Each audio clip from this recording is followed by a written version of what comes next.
Hello, and welcome to the fourth episode of the Rejuvenation Roundup podcast, where we explore the latest in life extension and anti-aging science with a dive into a month's worth of insights and new breakthroughs. This podcast is a combined effort of the Life Extension Advocacy Foundation, which operates Lifespan.io, and Future Grind, a podcast that explores the ethics and implications of emerging science and technology. I'm Ryan O'Shea, and I'll be your host. It's November. Longevity Month is behind us, and the holiday season approaches. There's a lot to cover, so let's get started. Remember, to find out more about any of these topics, you can visit lifespan.io/roundup.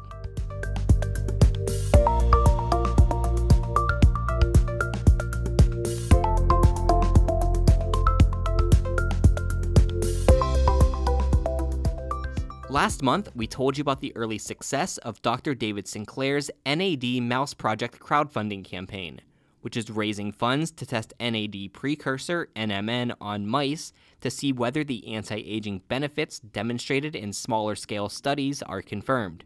We're happy to report that this campaign successfully passed its second stretch goal, raising an astounding 211% of the initial goal. The donation meter currently stands at over $70,000, which will allow Dr. Sinclair and his team to run the world's first long-term longevity study with NMN. Thank you to the supporters for helping us build a world free of age-related diseases. LEAF board members Elena Malova and Paul Spiegel recently spoke at TransVision, which was held in Madrid by Humanity Plus. Paul's talk was dedicated to cryonics, and Elena's talk was focused on how LEAF's outreach can be reproduced by local groups to accelerate public education about rejuvenation biotechnology. We caught up with Michael Grieve, president of the Forever Healthy Foundation, to find out more about his presentation and his experiences at TransVision. Yeah, I think it's a great opportunity to be at the Transhumanist Conference because curing aging is one of the main goals of transhumanism. And the topic of my talk was how to accelerate availability of rejuvenation therapies.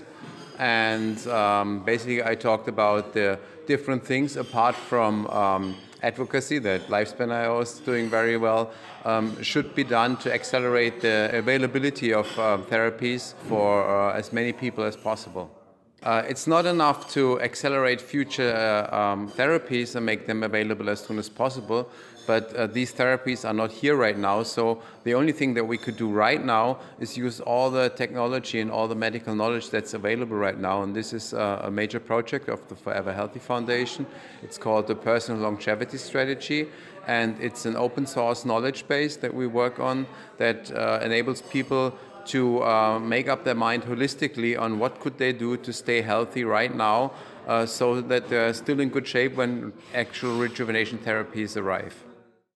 Another speaker was Didier Cornell of the Healthy Life Extension Society.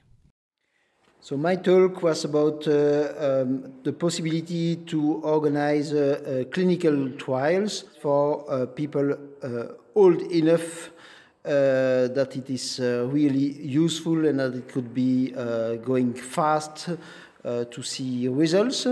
At the moment, it is very difficult to organize clinical trials for legal reasons, especially in countries like European countries and in the US. And it is even more difficult when you want to organize it for people who are already really advancing in age. And for these people, it is more important than for the average people because every day there are more than 100,000 people dying of diseases related to old age in a country like here in Spain. This is the first cause of death. Before, it's the cause of death of about 90% of the people. So if we really want to fight against the more awful diseases, we have to first to test therapies for the older people. At the moment, to test a drug, there are a lot of administrative aspects. It costs more or less $1 billion to test a new drug. One other aspect is the fact that it is especially difficult for, like I said, for older people to test. So even if you are a well-informed person, even if you want to do it for yourself and for the community, at the moment it's very difficult. So it's first the administrative and the legal aspects that you have to change. But to change this, you need to change also the public opinion. You need people, scientists, stakeholders to understand that what is killing most people at the moment it's aging and not other diseases. Also at TransVision, the winners of the longevity film competition were honored and 3 of the winning films were screened. First place went to Adam Ford for his submission titled The End of Aging. Here's an audio clip from the film. The 21st century is a time of unprecedented change. We are discovering new and ingenious ways to solve problems that were once thought impossible, like manned flight, instant global communication, powerful computation, spaceflight, and advanced medicine. We dream of a brighter future. And let's face it, we all like to be healthy. We generally don't like being sick. We enjoy doing the things that healthy minds and bodies allow us all to do. Though invariably at some stage we become less physically and mentally capable of doing some of the things that we like to do. Our bodies become less capable of dealing with ailments and we suffer under the burden of disease, the spectre of 1,000 faces. We have a choice of mildly prolonging the good life by putting the odds in our favour through a balanced, healthy diet, regular exercise and visits to the doctor. History shows that on average, life expectancy has been going up, and there are promising developments in biotechnology and medicine which indicate this trend will continue. However, the fundamental problem of aging remains. No matter how good we are to our bodies, as a byproduct of aging, we just wear out, our bodies become less capable of dealing with disease, and our quality of life declines. What would we do if we thought that it was possible to cure aging within our lifetime?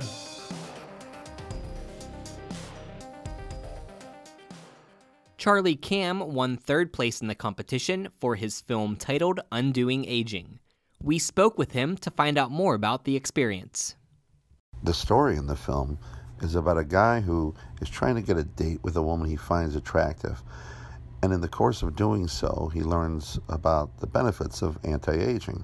It's a lighthearted comedy, though it does have a touching moment in there where the father, after hearing the benefits of anti-aging, decides that he would like to participate in the human clinical trials. When I first decided to enter the film competition, I knew that I wanted to do a movie rather than a documentary style because I learned long ago that people tend to remember how you make them feel, usually more so than the details that you're trying to convey to them. So while I did cover the points that were expressed by the longevity film competition, I wanted to incorporate them into a fun story that people could relate to. And I think the film does succeed in doing that, because after having posted it on Facebook, as well as showing it at the TransVision conference in Madrid, I've had overwhelmingly positive responses and several folks that have suggested I turn it into a full-length feature film. And so now that's something I'm actually seriously considering, because I've been involved in the life extension anti-aging community for decades, and it's always been my goal to spread the word, because I really do believe people are dying unnecessarily on this planet because there's not enough attention and resources being put towards this very important topic. If you'd like to view the winning films, we've linked to them on our website at lifespan.io/roundup. On October 16th, we hosted a live-streamed event on our Facebook page in celebration of Longevity Month. President Keith Comito, Vice President Oliver Medvedik, and Board Directors Steve Hill and Elena Malova answered various questions from our followers, ranging from rejuvenation science to their favorite pizza toppings. If you missed the live stream, you can find it on our website. Also in October, we brought our readers more interesting interviews. The founders of Repair Biotechnologies spoke with us about investments in the rejuvenation sector and shared their tips with readers who might want to become investors themselves. Other recently posted interviews cover topics including the relationship between cancer and the immune system and the longevity of the naked mole rat. We've also published more videos from the conference we held in New York City in July. Among these are a number of talks on topics such as reversing human aging and the relationship between aging and entropy. We've also posted a panel discussion focused on startups in the aging sector. Here's a clip of that discussion featuring Reason, an entrepreneur and angel investor. There's a big gap. I think we all understand that there's this huge gap of horrible technology death between the lab and the commercial world. Why does this gap exist? This would be the question. Is it too few entrepreneurs happen to be scientists? Is it that scientists are really terrible at reaching out into the entrepreneurial community, who frankly are a bunch of cats and very hard to get hold of anyway? Is it because the entrepreneurs are really terrible at reaching back into the research community and actually picking up research before the researchers have, of their own, generosity, packaged it up nicely and presented it to them? And it seems to me that from my perspective, I'm not a scientist. I just read the output of scientists. I reached back into the community to find early stage research that had not been brought forward because they could not raise the funding and that I understood was good. And then I said to the guy, do you want to take this forward? But if you're a scientist, can you count on random people like me turning up? And the answer is no, you can't, because there aren't enough entrepreneurs. How do you fix this as a scientist?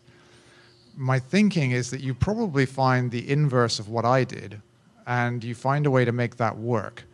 If you are a scientist who wants to get something done and you've exhausted the avenues that you understand well, then you really have to find a way to reach out to the entrepreneurial venture community.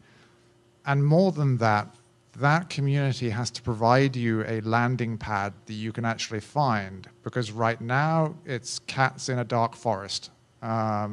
If you're not in that community, how do you even know where to start talking to it? I mean, you can come to conferences like this, which is a great start, by the way.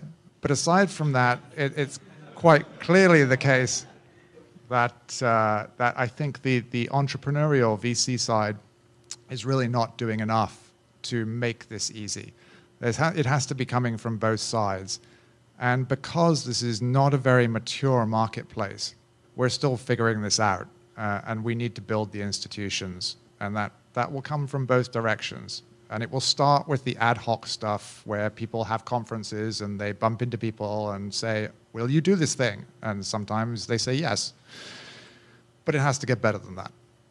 You can find these talks and more at lifespan.io/roundup. The SENS Research Foundation and the Forever Healthy Foundation are seeking abstracts for the 2019 Undoing Aging Conference poster sessions. Undoing Aging will take place in Berlin from March 28th to 30th, 2019. The deadline for consideration is January 31st. The Undoing Aging Conference is focused on the cellular and molecular repair of age-related damage as the basis of therapies to bring aging under full medical control. The conference sessions will include speakers from SENS, Oxford University, the Buck Institute for Research on Aging, Stanford University, the Albert Einstein College of Medicine, and more. If you'd like to attend, remember that early bird pricing ends on January 24th. Find out more at undoing-aging.org. Speaking of SENS, their fundraiser campaign recently kicked off with an ambitious goal of $500,000. Here's CEO Mike Cope with more information. We've just launched our year-end fundraiser, and I hope you'll consider supporting us this year. Since you're listening to this Rejuvenation Roundup, chances are you know us pretty well. But in case you don't, our organization has worked for the last decade to make a true rejuvenation biotechnology industry a reality. We fund education programs and student internships. We also host conferences and outreach events all over the world, including our Undoing Aging Conference, which is coming up in Berlin, Germany on March 28th of 2019. Most importantly, though, we fund research at our own research center and at top regenerative medicine centers. Basic research designed to explore the SENS theories introduced by Dr. Aubrey de Grey. Applied research designed to examine the underlying damage that causes aging. And translational research designed to create the first therapies that can undo the damage of aging and genuinely prevent age-related diseases. We have a variety of fascinating projects you can read about online, and we're creating new projects and new companies in the field every year. If you watch our site, I expect you'll see at least 2 new companies launch over the next few months. And this year, we also intend to add a project to consider a new use of stem cells in the fight against neurodegenerative diseases. But that all depends upon the support of people like you. Our annual budget is over $5 million, and we need to raise at least $500,000 in this year's year-end fundraiser to continue our work. You can check us out at sens.org and click the donate button if you have a mind to. We've arranged that some of our regular donations and some of our repeating monthly donations will be matched by other partners, so it's a good time to give. And our 10th anniversary is coming up. Go to undoingaging.org, sign up for our conference in March, and help us celebrate 10 years of work to end aging. And now for our research roundup. According to researchers at the Scripps Research Institute and the Mayo Clinic, Fisetin, a compound present in a variety of vegetables and fruits, has shown remarkable senolytic properties not only in vitro, but also in vivo in mice. It might be possible to further study its properties in human clinical trials. In cancer research, scientists at the Imperial College of London have shown that immunotherapy based on invariant natural killer T cells is more effective than immunotherapies based on regular T cells, obtaining a 90% rate of long-term remission in mice. Human trials haven't been done yet, but the researchers are exploring the option. According to a study from UCLA, gene expression in lung and prostate cancers are nearly identical, despite being very different when the same tissues are healthy. The study suggests this might be true in other small cell tumors in different organs.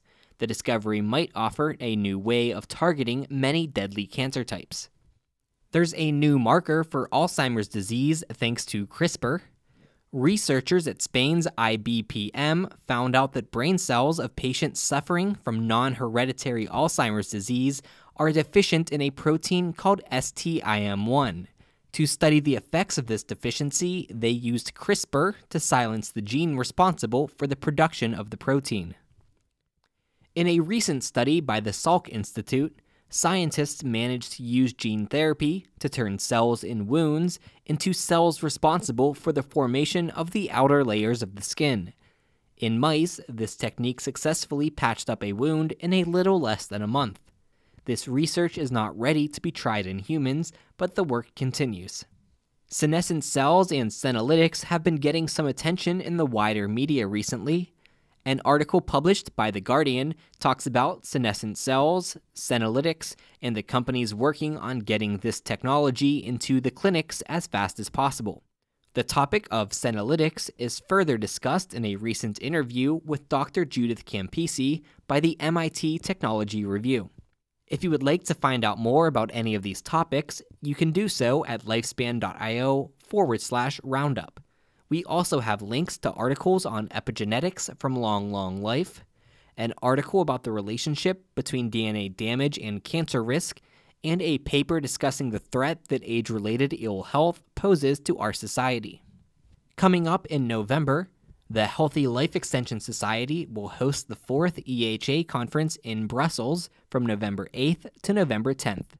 Speakers include Dr. Peter de Keyser, Dr. Aubrey de Grey, TransVision organizer Jose Cordero, the International Longevity Alliance's Daria Culturina, and many more. Here's Didier Cornell with more information. The first 2 days will be about all scientific questions, so new drugs, senolytics, new therapies, new research. And the third day will be more specifically about the financial questions, the administrative questions, how to have better contacts with European actors, how to have better contacts with people who are susceptible to invest for longevity. Leaf will be on hand to talk about Lifespan.io's outreach experience, namely how to reach millions of people and what can be done to increase the popularity of life extension. On November 5th, the inaugural Longevity Forum will be held in London. This initiative, building upon Jim Mellon's Rejuvenescence, is meant to bring longevity science and society closer together and to help ensure that the whole world can reap the benefits of rejuvenation. Also on November 5th, I'll be moderating a panel as part of the Sequencer Tour in Los Angeles. We'll be discussing human augmentation and the future of the human being. I'll be joined on stage by biohacker Rich Lee, digital rights lawyer Ramak Malavi, and chairman of the California Transhumanist Party, Newton Lee. Tickets are free, and I hope to see you there. That's it for our 4th episode of the Rejuvenation Roundup podcast.